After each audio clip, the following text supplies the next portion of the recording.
growing up as a kid, football was pretty much always a sport that everybody played. As a kid, we got a lot of fields around the neighborhood, and it's just a lot of space and opportunity, play football. We don't play organized football in the neighborhood, so it's just always a throw and catch kind of thing, and I figured, I could catch pretty good and, run and make guys miss, so that's when I decided to play receiver. Stedman Bailey was a high school teammate of quarterback Geno Smith, and they're good college friends too, getting along well at West Virginia. Yes, they are. Well, me and Eugene first met, in the 8th grade, and it was just the thing about football.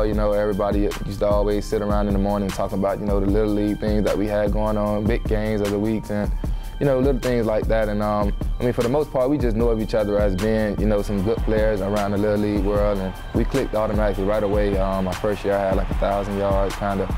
We just figured, we just had like a good connection that, maybe we would want to go on to play collegiate level together, and. God set it up. We came here to Morgantown, everything went well, and here we are today.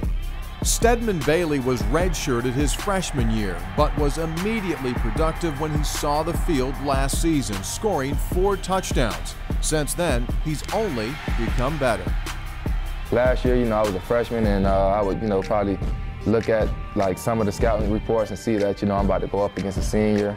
And I wouldn't really say that scared me, but being that I thought, I was going up against an upperclassman, my confidence wasn't as high, but now, with all the hard work we put in this offseason, the great scheme we have here, just the opportunity to make plays here in the offense, it just pretty much made my confidence skyrocket. And I just feel, when I'm in the game, that the guy in front of me can't mess with me. So anytime I see one-on-one coverage, for the most part, with the safety not, giving any help, I just automatically put in my head that, here goes the opportunity, because, that's something that we try to take advantage of. So the catch that I actually scored against Syracuse on, I kind of felt like the opportunity was there. We got single cover, we got everything we wanted, and I was just able to make a play and go in for a score.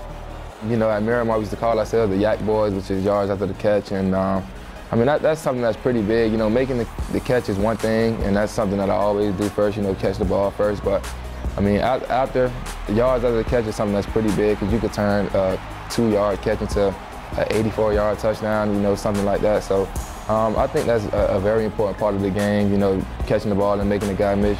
Yards after the catch is still something that matters to Bailey, with 2 of his touchdowns coming on plays of over 50 yards this season. Stedman has settled into Coach Holgerson's system nicely and knew that coming into the season, he'd have a chance to excel.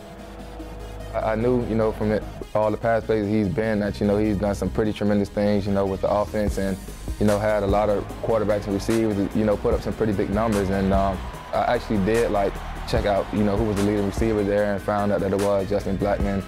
And he had 1,700 yards. And I figured, with Dana Holgerson coming here, that the opportunity for me to do something like that was here too. So, it just made me, work harder. And being that I know I had the potential to start, it just pretty much pushes me to, go real hard. Bailey has already broken a school record with 5 straight 100-yard receiving games. His main goal is for the team to win, but he's also set his eyes on another WVU record, breaking David Saunders' 1,043-yard season. I want to, go down as a person that you can remember and say, hey, I remember that guy Stedman Bailey when he played here. So, that motivates me a lot. I just want people to remember me when I'm gone, and, for the most part, just get it while I'm here. So I just try to make the best of everything that's coming to me.